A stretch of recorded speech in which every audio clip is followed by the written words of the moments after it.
partidos políticos são proibidos, bem como a maçonaria, cujo grêmio lusitano é mandado encerrar. É confirmada a instauração da censura criada à Polícia Política PVDE, mais tarde PIDE. Salazar lança os princípios da sua revolução política. Recusa do demoliberalismo, recusa da liberdade e da soberania populares, enquanto conceitos legitimadores do regime, a defesa do nacionalismo corporativo, a necessidade de um Estado forte, de um intervencionismo económico-social, do imperialismo colonial, consubstanciado no ato colonial de 1930. Este programa só seria possível em ditadura e com a supressão total das liberdades políticas, a submissão do exército e a criação de mecanismos de repressão. Nos encontros com António Ferro defende: a ditadura aproxima-se da ditadura fascista pelo reforço da autoridade, pela guerra declarada a certos princípios da democracia, pelo seu caráter nacionalista e pela sua preocupação de ordem social. Oficiais e soldados, gentes do Minho e de Portugal.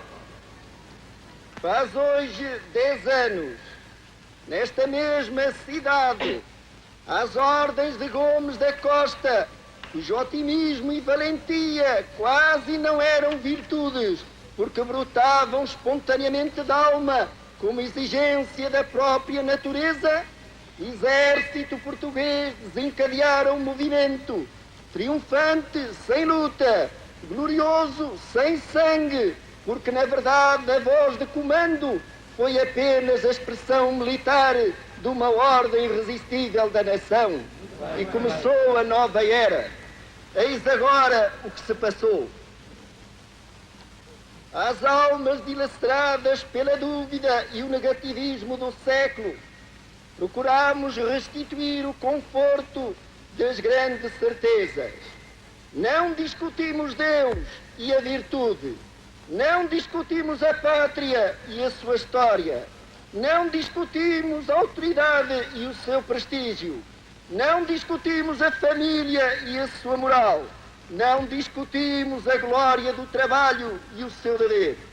Assim se assentaram os grandes pilares do edifício e se construiu a paz, a ordem, a união dos portugueses, o Estado forte, a autoridade prestigiada, a administração honesta, o revigoramento da economia, o sentimento patriótico, a organização corporativa e o império colonial.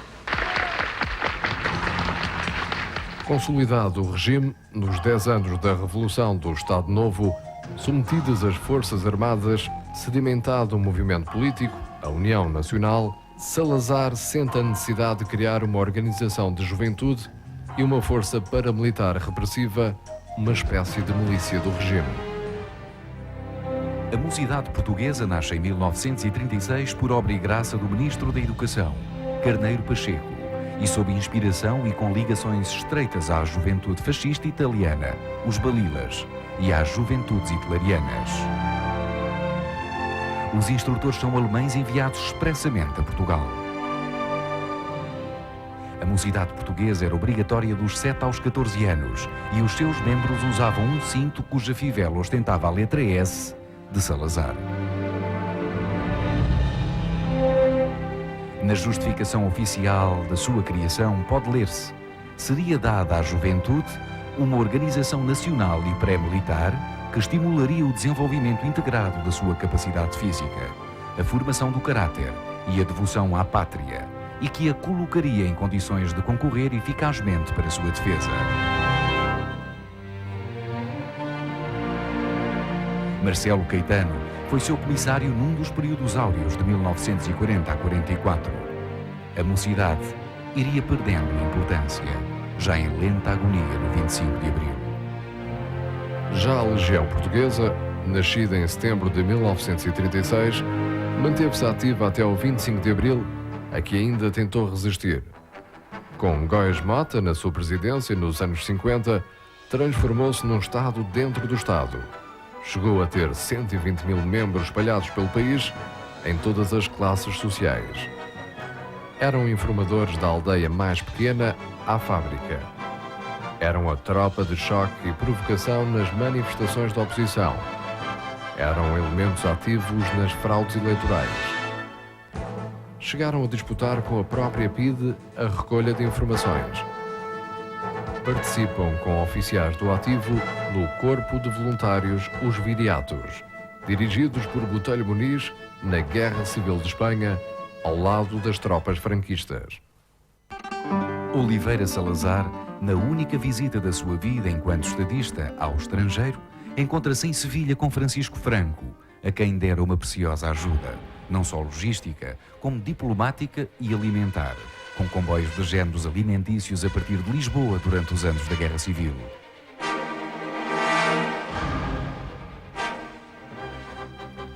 Ainda em 1936, marinheiros revoltosos tentam apoderar-se de navios de guerra, entre os quais o Dão, cujo lançamento à água merecera a presença e discurso de Salazar, no intuito de se juntarem aos republicanos espanhóis. Serão derrotados e levados para o Tarrafal, o campo da morte lenta em Cabo Verde, onde estão presos os comunistas e anarquistas, e hão de morrer, entre outros, Bento Gonçalves, secretário-geral do PCP, e Mário Castelhano, dirigente anarquista.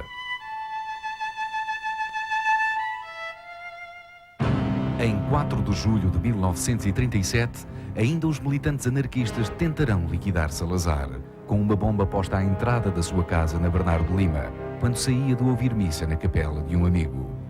Será esta a última tentativa da oposição de eliminar Salazar pela força. Os discursos nacionalistas sucediam-se e qualquer efeméride histórica era motivo para grandes movimentações, como aconteceu com o 8º centenário da nacionalidade. Os 8 séculos da vida de Portugal. Passam séculos e o português a expulsar o Moro, a firmar a fronteira, a cultivar a terra, a alargar os domínios, a descobrir a Índia, a apostolizar o Oriente, a colonizar a África, a fazer o Brasil glória da sua energia e do seu gênio político. E não se sabe que homem, ideia, rasgo ou sacrifício há de pôr acima dos mais, a não ser exatamente o facto fundamental e primeiro de haver a raça portuguesa estabelecido o seu lar independente e cristão nesta faixa atlântica da península. Não somos só porque fomos, nem vivemos só por termos vivido. E quando dentro de pouco subir no alto do castelo a bandeira sob a qual se fundou a nacionalidade, veremos como o penhor que confirma a nossa fé, a cruz, a abraçar, como no primeiro dia, a terra portuguesa. Viva Portugal! Leitor assíduo de Morra, Salazar confessa a António Ferro, o homem forte do regime na área da propaganda, a sua admiração por Hitler. Diz ele: a Europa deve-lhe um grande serviço de ter feito recuar, com uma energia surpreendente e músculos de ferro, as fronteiras do comunismo. Salazar consegue uma neutralidade que permite que Portugal não se envolva no conflito e Lisboa se torne na placa giratória da espionagem do eixo e dos aliados. Esta neutralidade não esconde uma preferência dos setores mais radicais do salazarismo pelas posições de Hitler e do fascismo italiano. Judeus, vindos de toda a Europa, incluindo Carlos de Gulbenkian, desembarcam em Lisboa antes de partirem para os Estados Unidos da América. A assinatura da Concordata, em 7 de maio de 1940, assinala o reconhecimento, por parte do Estado Novo, dos direitos da Igreja condicionados durante o tempo da Primeira República. No apogeu do salazarismo, é organizada a Exposição do Mundo Português em 1940, no dia em que a França se rende à Alemanha.